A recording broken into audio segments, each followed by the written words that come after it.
So very good morning friends. Once again we most welcome our channel Farm Education. Today's topic is RAS and CBD and I am dear friend again Niyaz Negi. RAS means renin angiotensin aldosterone system है and CBD मतलब होता है cardiovascular disease. देखिए RAS का मैंने full form आपको ये बताया renin angiotensin aldosterone system that is RAS. This is most important system involved in regulation of the blood pressure. Blood pressure के regulation में एक very important role play करता है हमारा RAS system. देखिए टू टाइप के रास सिस्टम है सर्कुलेटरी रास ये सर्कुलेटिना रास एंड टिश्यूज रास। सर्कुलेटिना रास क्या होते हैं? Components of RAAS are synthesised in the blood. इसके कंपोनेंट्स कहाँ होते हैं? इस रास के कंपोनेंट ब्लड में सिंथेसाइज होते हैं। दूसरे होते हैं टिश्यू रास जो कि इंडिपेंडेंटली सिंथेसाइज होते हैं। किसके द्वारा? ये हार्ट में होते हैं, किडनी में, adrenal gland, blood vessel and brain में सिंथेसाइज होते हैं। टिश्यू रास इंडिपेंडेंटली सिंथेसाइज होते हैं। सिंथेसाइज होता है बनना। इस बात पे देखेंगे हम, इस बात पे क्या होता है। सबसे पहले यहाँ पर ये किडनी में, किडनी से क्या होता है? रेनिन रिलीज होता है। और लीवर में क्या होता है? एंजियोटेंशन। एंजियोटेंशन क्या होता है? एंजियोटेंशन एंजियोटेंसिनोजन एंजियोटेंसिन 1 में चेंज होता है with the help of the renin. Renin एक तरह से यहाँ पे एक कैटलिस्ट का काम करता है, समझ लीजिए कि एंजियोटेंसिनोजन को एंजियोटेंसिन 1 में कन्वर्ट करता है। लंग्स में हमारा क्या होता है? एस होता है, एंजियोटेंसिन कन्वर्टिंग एंजाइम। इसका फुल फॉर्म है एस का। एस क्या करता है? एंजियोटेंसिन 1 को एंजियोटेंसिन 2 में कन्वर्ट करता है। फिर आगे भी फर्दर डिवाइडेशन होता है। आगे हम इसको नेक्स्ट स्लाइड में पढ़ेंगे। अब देखते हैं कार्डियोवास्कुलर डिजीज क्या होती है। सीवीडी, मैंने स्टार्टिंग में टॉपिक भी हमारा था CVD, cardiovascular disease all the disorder. क्या होता है कार्डियोवास्कुलर डिजीज? जैसे कि आपको पता है cardiovascular system is heart, blood and blood vessels. तो इसकी जो डिजीज होती हैं इसको सीबीडी या कार्डियोवास्कुलर डिजीज होती हैं, जो कि हार्ट एंड ब्लड वेसल से रिलेटेड होंगी। वो क्या कहते हैं? Cardiovascular disease.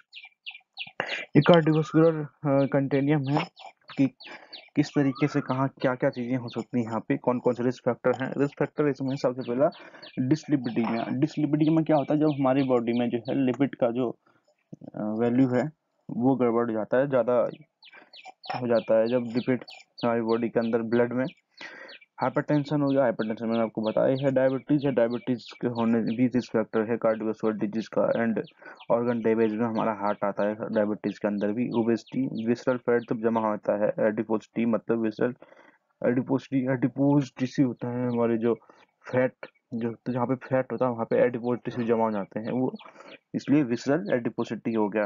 विसरल मतलब इनसाइड। सबसे पहले जो रिस्क फैक्टर, ये सारे रिस्क फैक्टर हैं, इनसे जो डिजीज है एलवीएच है, एथेरोस्क्लेरोसिस है। एथेरोस्क्लेरोसिस मतलब होता है कि कहते हैं जबकि थक्का बन जाना। ब्लड वेसल्स के अंदर क्या होता है? ब्लड क्लॉटिंग हो जाती है, एथेरोस्क्लेरोसिस बन जाता है। उससे क्या होता है कि ब्लड वेसल्स की नैरोइंग हो जाती है, ब्लड पास नहीं होता, उसकी वजह से भी हमारे कार्डियोवास्कुलर डिजीज हो सकती है। एलवीएच क्या होता है? Left ventricular hypertrophy. Left ventricular hypertrophy क्यों होती है? क्योंकि जब हमारा हार्ट जब पंप करता है, वेंट्रिकल जब पंप करता है, जब वो ज़्यादा पंप नहीं कर पाता है, ब्लड वेसल्स की नैरोइंग हो जाती है या ऐसी कुछ प्रॉब्लम होती है, तो हमारा लेफ्ट वेंट्रिकल जो है तेजी से पंप करने, कॉन्ट्रैक्ट करने लगता है, ज़्यादा तेजी से कॉन्ट्रैक्ट करने लगता है। तो वो इसलिए धीरे धीरे क्या होता है, उसका मसल्स मास जो है बढ़ता जाता है। और मसल बढ़ती जाती है तो जो थिकनेस है हमारी लेफ्ट वेंट्रिकल की वो बढ़ जाती है। इसको कहते हैं लेफ्ट वेंट्रिकल हाइपरट्रॉफी, जिसकी वजह से क्या होता है, वो फिर एक टाइम के बाद उसकी कॉन्ट्रैक्ट करने की जो कैपेसिटी होती है वो कम हो जाती है, क्योंकि जब मोटा हो जाएगा तो कॉन्ट्रैक्ट नहीं कर पाएगा। इसका कहते हैं लेफ्ट वेंट्रिकुलर हाइपरट्रॉफी। उसके बाद कैड होती है। कैड मतलब कोरोनरी आर्टरी डिजीज। अब क्या होते हैं, जो हार्ट को जो ब्लड सप्लाई करती हैं उनको कोरोनरी आर्टरीज कहते हैं। उनमें जब कभी ब्लॉकेज आती है, कोई भी प्रॉब्लम होती है, तो उनको कहते हैं कोरोनरी आर्टरी डिजीज या CAD. Myocardial ischaemia, myocardial myo मतलब मींस मसल्स, कार्डियक मतलब cardiac muscles, ischaemia means, ischaemia होता है changes in demand and supply, change in demand and supply of oxygen. इसको कहते हैं इस्कीमिया, जो कि पेन करता है, बाद में चेस्ट पेन होता है। उसके बाद कोरोनरी थ्रोम्बोसिस। इसमें अब जो हमारी ब्लड सप्लाई करने वाली है हार्ट को, उन कोरोनरी आर्टरीज, उनमें क्या थ्रोम्बोसिस, थ्रोम्बोसिस जो होता है या क्लॉटिंग हो जाती है, जो कहते हैं कोरोनरी थ्रोम्बोसिस। मायोकार्डियल इन्फंक्शन हो जाता है। मायोकार्डियल इन्फंक्शन इन्फंक्शन भी हमारे इसमें होता है, कोरोनरी आर्टरीज में ही होता है। ठीक है। तो एरिथमियाज फिर हो जाता है। एरिथमियाज किसी को कहते हैं? एरिथमिया मतलब जो ब्लड, हार्ट की जो बीटिंग कैपेसिटी होती है, बीटिंग होती है, उसमें डिसबैलेंस हो जाता है। Arrhythmia, arrhythmia means rhythm disbalance. Loss of muscles, contractibility, sudden cardiac death हो जाती है, हार्ट फेलियर हो सकता है, रिमॉडलिंग होती है, फिर हार्ट की जो शेप एंड साइज है उसमें चेंजेस हो जाते हैं, remodelling, ventricle enlargement, ventricle enlargement जैसे मैंने आपको लेफ्ट वेंट्रिकल हाइपोट्रोफी में बताया था, वेंट्रिकल का जो होता है वो बड़ा हो जाता है साइज। उसके बाद हार्ट फेलियर होगा and and stage heart disease, and stage heart disease हो जाएगी और हमारी डेथ भी हो सकती है, हार्ट डेथ हो जाती है। मैंने आपको कल भी पिछले स्लाइड में बताया 2017 गाइडलाइंस हाइपरटेंशन क्लासिफिकेशन क्या है, 120 and 80, less than 120 and less than 80 systolic and systolic, normal range है एलिवेटेड है 120 to 129 systolic blood pressure mmHg, less than 80 mmHg diastolic blood pressure elevated for the hyper as per the ACC 2017 guidelines, stage 1 hypertension का 130 to 129, 80 to 89 diastolic blood pressure। Stage 2 hypertension क्या है, is equal to or more than 140 mmHg systolic blood pressure, stage 2 hypertension होगा, and is equal to 90 or more than 90 of the mmHg diastolic blood pressure, it is stage 2 hypertension as per the ACC 2017 guidelines। ACC क्या है, American college of cardiology. अब यहाँ पे देखते हैं type of hypertension, two type of hypertension we having, primary और इसको essential और इडियोपैथिक हाइपरटेंशन भी कहते हैं। 80% हाइपरटेंशन जो है प्राइमरी और इसेंशियल और इडियोपैथिक होता है। इसका क्या होता है, कोई डिफाइनेबल कॉज नहीं होता है कि किस तरीके से हाइपरटेंशन होता है, इसका किसी को पता नहीं चल पाता है कि क्यों हाइपरटेंशन हो रहा है। दूसरा है secondary hypertension, that is 20% is definable cause होता है इसका कुछ। और दूसरा अदर टाइप ऑफ क्लासिफिकेशन है यहाँ पे, mask hypertension and white coat hypertension. जैसे नाम से ही पता चला होगा, व्हाइट कोट का मतलब बीपी बढ़ जाएगा, एलिवेट हो जाएगा, कहाँ पे, ऑफिस और क्लिनिक में, डॉक्टर के ऑफिस में क्लिनिक में जाने पे बीपी बढ़ जाता है पेशेंट का, लेकिन जब वापस आता है क्लिनिक के बाहर निकलता है तो उसका नॉर्मल हो जाता है, that is called white coat hypertension. Mask hypertension, doctor के पास जाने पे उसका बीपी जो है नॉर्मल हो जाता है, लेकिन जैसे ही वहां से बाहर निकलता है उसके बाद वहां पे दोबारा से उसका हाइपरटेंशन या बीपी बढ़ जाता है, इसको कहते हैं मास्क हाइपरटेंशन।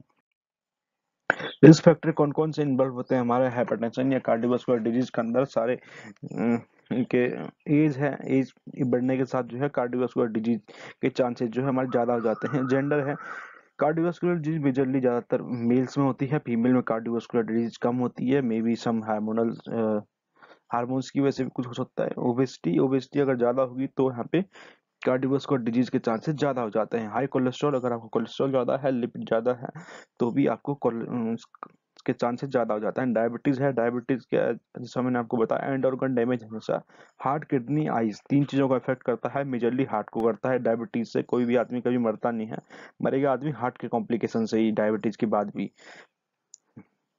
और फैमिली हिस्ट्री, अगर फैमिली हिस्ट्री है कोई पिछले हाइपरटेंशन, डायबिटीज या कोई भी कार्डियोवास्कुलर डिजीज फैमिली में आपकी किसी को है, तो हो सकता है कि आप में भी डेवलप हो जाए।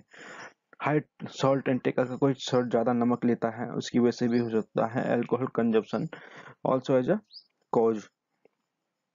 स्मोकिंग, अगर स्मोकर हैं तो भी आपको हाइपरटेंशन के चांसेस या कार्डियोवास्कुलर डिजीज के चांसेस हो सकते हैं। अगर स्ट्रेस भी, अगर आपकी स्ट्रेस लेवल ज़्यादा है तो आपको भी कार्डियोवास्कुलर डिजीज के चांसेस हो जाते हैं। इसके बाद है clinical presentation of hypertension. Clinical presentation मतलब किस तरीके से पता चलता है hypertension clinically. Hypertension chronic disease, ये क्रोनिक डिजीज है जो कोई लंबे टाइम ही चलती है, इसमें कई बार पता भी नहीं चलता है, इट इज साइलेंट किलर और एसिम्प्टोमेटिक। इसमें क्या होता है, आपको कुछ पता भी नहीं चलता। हाइपरटेंशन, डायबिटीज और कोई भी कार्डियोवास्कुलर डिजीज जो है पहले से आपको पता नहीं चलती है, क्योंकि उसके कोई सिम्टम्स होते नहीं है ज्यादातर, बाद में जब बढ़ जाती है तभी आपको उसके सिम्टम्स पता चलने लगते हैं कि सिम्टम्स क्या हो। हेडेक है, विजुअल चेंज, मतलब आपको दिखने में प्रॉब्लम होगी, हेडेक होगा, सर दर्द होगा, ठीक है, चेस्ट पेन होगा और डिस्निया होगा। इसके अलावा क्या है, फ्रीक्वेंट एसिम्टोमेटिक, लगातार कुछ ना कुछ ऐसे चेंजेस होते रहेंगे बॉडी के अंदर, ठीक है। हाइपरटेंसिव रेटिनोपैथी होगा, रेटिना का साइज डिक्रीज होने लग जाता है, ये कुछ टाइम बाद ही होता है, स्टार्टिंग में ये सारे सिम्टम्स होते नहीं हैं। उसके बाद क्या दिया है, कार्डियोमेल्जी, एरिथमियाज, एरिथमियाज भी होता है, ये भी बाद में ही होता है। उसके बाद प्रोटीनूरिया, यूरिन में जो है प्रोटीन की वो बढ़ने लग जाते हैं। ये सारे साइन हैं इस चीज के। कॉम्प्लिकेशन ऑफ हाइपरटेंशन क्या क्या है हमारे, टोटल ऑर्गन डैमेज कौन कौन से होते हैं यहाँ पे। हाइपरटेंशन की वजह से देखते हैं, हाइपरटेंशन की वजह से तुम्हारा एर्थरोस्क्लेरोसिस होगा एक तो, फिर दोबारा LVH लेफ्ट वेंट्रिकुलर हाइपोट्रोफी, मैंने आपको पहले बताया था, मायोकार्डियल इन्फंक्शन होगा, हार्ट फेलियर होगा, उसके अलावा स्ट्रोक का खर्चा भी पड़ सकता है, सेरेब्रोवास्कुलर सिस्टम में भी आपको डैमेज कर सकता है टारगेट ऑर्गन, किडनी में होता है, और आई को, रेटिना के साइज को ये कम कर देता है, इसको कहते हैं रेटिनोपैथी, रेटिनोपैथी भी ये कर सकता है। तो ये तीन basically heart, kidney and brain and I, ये तीन चीजों को, ये चार चीजों को अफेक्ट करता है हाइपरटेंशन। सर्कुलेटरी एंड रास एज पाथवे, अब एज पाथवे देख लेते हैं, ये किस तरीके से हाइपरटेंशन को बढ़ाता है या हाइपरटेंशन को रेगुलेट करता है। सबसे पहले यहाँ पे देखते हैं, रेनिन रिलीज होगा किडनी से, एंजियोटेंसिन कहाँ से, एंजियोटेंसिन कहा था किडनी के अंदर, किडनी से एंजियोटेंसिनोजन एंजियोटेंसिन 1 में कन्वर्ट होगा with the help of the renin. उसके बाद क्या होता है, is available kidney and the lungs, वहां से क्या होगा, एंजियोटेंसिन 1 एंजियोटेंसिन 2 में कन्वर्ट होता है। इसका एंजियोटेंसिन 2 क्या करता है, it increase sympathetic activity and this increase the blood pressure. दूसरे क्या था, reabsorption of the sodium and water retention, reabsorption होगा, तो रीअब्जॉर्प्शन जब होगा तो ब्लड में ब्लड वॉल्यूम बढ़ेगा, क्योंकि जब रीअब्जॉर्प्शन बढ़ेगा तो ब्लड वॉल्यूम बढ़ेगा, ब्लड वॉल्यूम बढ़ेगा तो मैंने आपको बताया था blood pressure is equal to cardiac output into peripheral resistance. तो हमारा जो है कार्डियक ब्लड वॉल्यूम बढ़ेगा तो कार्डियक आउटपुट बढ़ेगा, कार्डियक आउटपुट बढ़ेगा तो सीधा सीधा ब्लड प्रेशर बढ़ेगा। एल्डोस्टेरोन सिस्टम सेक्रेशन बढ़ता है, जो एल्डोस्टेरोन सिस्टम बढ़ता है तो भी हमारा ब्लड वॉल्यूम बढ़ेगा।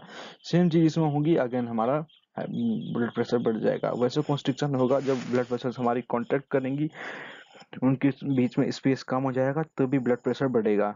ठीक है, इसको मेटाजेनिक इफेक्ट है। एंड एडीएच सेक्रेशन होगा, इसमें वाटर एब्जॉर्प्शन होता है, फिर ब्लड वॉल्यूम बढ़ के ब्लड प्रेशर बढ़ेगा। Rate of contraction, force of contraction बढ़ेगा, कौन सी आपको मैंने बताया था, positive inotropic effect, positive chronotropic effect, ये बढ़ेंगे। Rate of contraction, force of contraction बढ़ेंगे तो भी ब्लड प्रेशर बढ़ेगा। उसका थ्रस्ट सेंटर में भी मैसेज करके, थ्रस्ट सेंटर में भी और ज्यादा बढ़ती है, हमको प्यास ज्यादा लगती है तो उसके बाद हम पानी पियेंगे, फिर भी ब्लड वॉल्यूम बढ़ेगा हमारा, तो इस वजह से भी ब्लड प्रेशर बढ़ेगा। इस तरीके से रास सिस्टम है, रास सिस्टम यहाँ पे रेगुलेट करता है।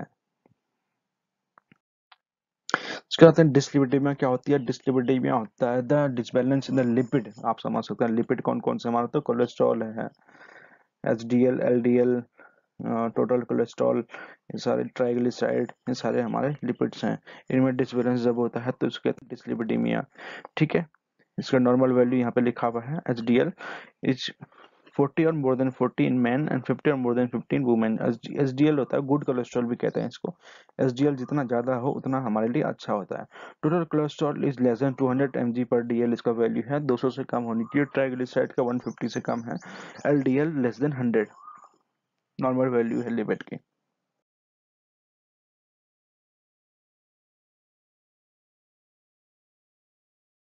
हो तो आप मेरे को लाइक करें, सब्सक्राइब करें एंड शेयर भी करें। Thank you.